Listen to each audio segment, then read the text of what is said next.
Et si la CAN 2025 n'était pas qu'un simple tournoi de football? Et si derrière les décisions officielles se cachait un jeu d'intérêt, de pression et de stratégie contre le football africain?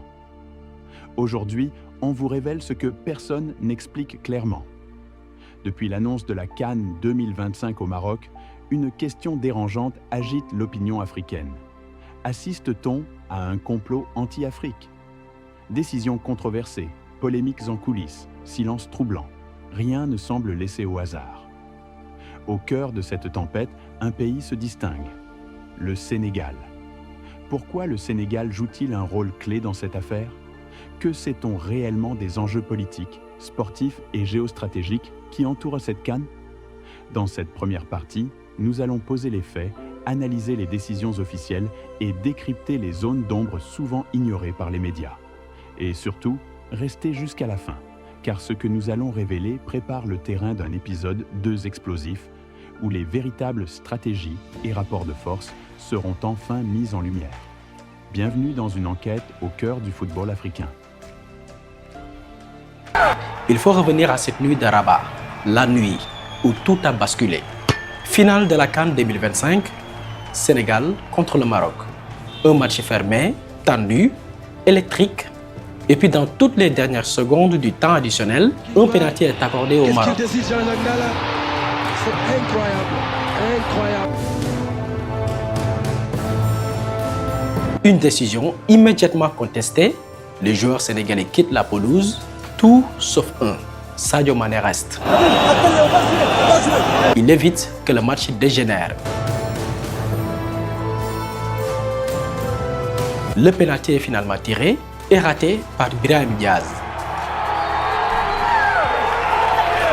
Le match reprend, les prolongations. À la 93e minute, Pape Gueye marque. Le Sénégal est champion d'Afrique. Le Sénégal! Mais autour du terrain, la tension est extrême. Des supporters sénégalais sont pris à partie. Le troisième gardien, Yehvan Diouf, est agressé par des ramasseurs de balles.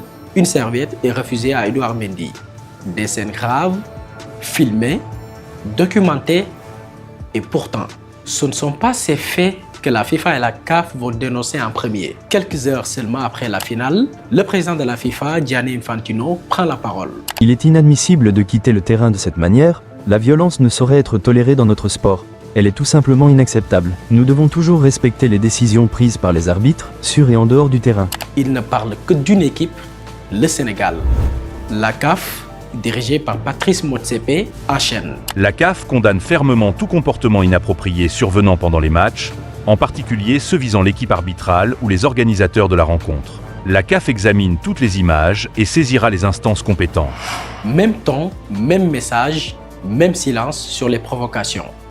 Mais pourquoi cette précipitation? Pourquoi ce parti pris apparent? Parce que cette CAN n'est pas qu'un tournoi de football. Depuis plusieurs années, la FIFA veut imposer une Coupe d'Afrique des Nations tous les 4 ans. Pourquoi? S'aligner sur le calendrier de la FIFA, à savoir la Coupe du Monde, et de l'UEFA, particulièrement l'Euro, qui se déroule tous les 4 ans. Même si beaucoup pensent que c'est pour préserver les intérêts des clubs européens. C'est juste l'intérêt des clubs européens. Point. L'idée d'une CAN organisée tous les 4 ans remonte à l'ère Issa Hayatou, président de la CAF de 1988 à 2017. Durant cette période, il s'y est toujours opposé malgré les pressions de la FIFA dirigée par Sepp Blatter entre 1998 et 2015. Ce refus reposait sur 3 réalités majeures. D'abord, la faiblesse économique des fédérations africaines privées de droits TV et de ressources au marketing comparables à celles de l'Europe ou de l'Amérique du Sud. Ensuite, la nécessité de compétitions régulières pour maintenir le niveau des sélections dans un continent marqué par des infrastructures, des ligues et des systèmes de formation inégaux. Enfin, la défense d'un modèle autonome refusant un alignement systématique sur des standards européens jugés inadaptés aux réalités du continent. Pour Hayatou, espacer la CAN revenait à fragiliser tout l'écosystème du football africain. Alors, il fallait changer les hommes.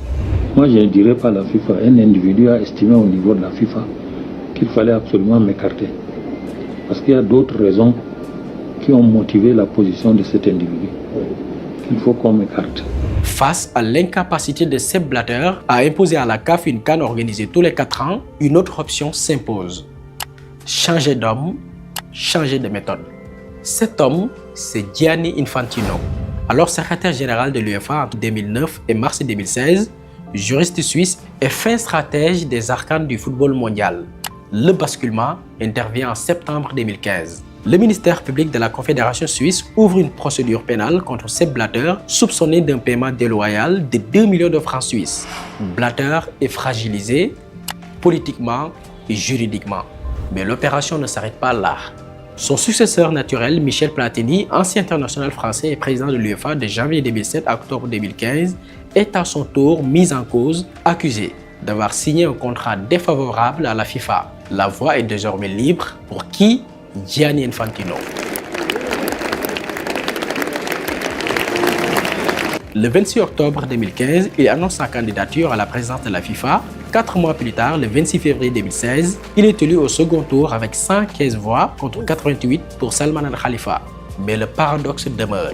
À cette époque, Infantino est toujours secrétaire général de l'UEFA. Son nom est cité dans des affaires de trafic d'influence finalement classées par le ministère public suisse. Il apparaît également dans les Panama Papers pour des contrats commerciaux signés en 2006 avec une société offshore au nom de l'UEFA. Aucune suite judiciaire ne sera rendue publique. Une fois installé à la tête de la FIFA, l'objectif devient clair: aligner l'Afrique sur les exigences des clubs européens en imposant à la CAF une CAN tous les 4 ans. Mais il y a un dernier obstacle. Issa Hayatou, l'homme qui pendant des années a tenu tête à Sepp Blatter et qui n'a jamais cédé. Gianni Infantino ne perd pas de temps.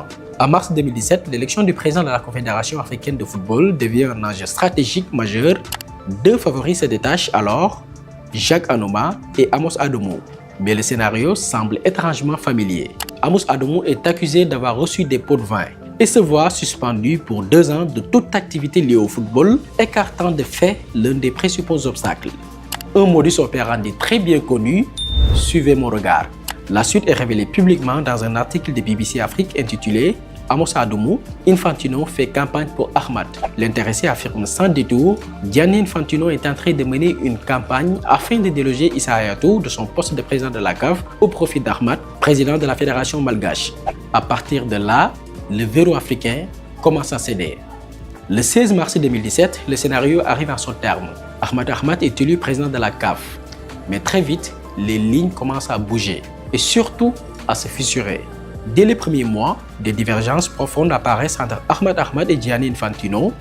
En mai 2017, dans une interview accordée à la BBC, le nouveau patron du football africain affiche une vision radicalement différente. Il dénonce l'absence de séparation des pouvoirs au sein de la CAF et appelle à des réformes statutaires plaidant pour l'indépendance de l'organe judiciaire, de l'exécutif et du Congrès.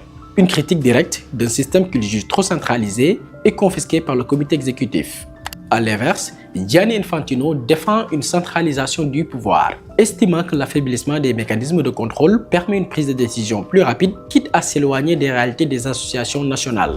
2 visions, 2 méthodes, une collision inévitable. La rupture se creuse davantage en juillet 2019. Samuel Eto'o et Didier Drogba sont mes collaborateurs les plus proches à partir de maintenant. Et ils occuperont des fonctions officielles. Le titre de leur responsabilité va être dévoilé prochainement. Dans le même temps, le débat sur la CAN tous les 4 ans refait surface. Gianni Infantino en fait l'annonce sans consultation préalable des dirigeants africains. Ce que je vous demande, c'est votre décision, mais ce que je vous demande de discuter et de réfléchir, c'est de passer la Coupe d'Afrique des Nations tous les 4 ans. La réaction ne tarde pas. En février 2020, sur RFI, Samuel Eto'o, proche d'Ahmad, répond frontalement. Il faut que Gianni et les autres sachent qu'il y a une génération qui n'est plus complexée. Celle-là qui connaît les mêmes universités que leurs enfants. Quand Gianni nous dit de faire une Coupe d'Afrique à 4 ans, je dis Gianni, explique-nous. Mais tu ne nous expliques pas ça devant tout le monde parce qu'il y a un président de la CAF. Puis vient le coup de théâtre final. Le 23 novembre 2020, selon un schéma déjà observé, la Chambre de jugement de la FIFA prononce contre Ahmad une interdiction de toute activité liée au football au niveau mondial et international pour une durée de 5 ans à l'issue d'une enquête portant sur la gouvernance de la CAF. Oui, il fallait un président plus souple, Après l'éviction d'Ahmed Ahmad, Gianni Infantino se met en quête d'un profil plus souple, plus en phase avec sa vision du football africain. En mars 2021, son choix est clair, Patrice Motsepe, le Sud-Africain. L'élection à la tête de la CAF semble être ouverte avec 4 candidats annoncés. Augustin Senghor, Ahmed Yahya, Jacques Anouma et Patrice Motsepe lui-même. Mais le scénario va rapidement changer. Les 3 autres prétendants se retirent successivement, laissant Motsepe seul en lice. En coulisses, un lobbying intense mené par Gianni Infantino est évoqué pour favoriser ce dénouement sans affrontement électoral. Une fois élu, le contraste est saisissant. Patrice Motsepe valide ce que ses prédécesseurs ont toujours refusé. Ce qu'Issa Hayatou a agité pendant des décennies, ce qu'Ahmed Ahmad n'a jamais entériné, devient désormais réalité. La CAN, organisée tous les 4 ans, est actée. Et plus symbolique encore, la suppression de la CHAN, compétition dédiée aux joueurs évoluant dans les championnats africains, pourtant pensée pour valoriser le football local. Un nouveau cycle s'ouvre aux conséquences lourdes pour le football africain.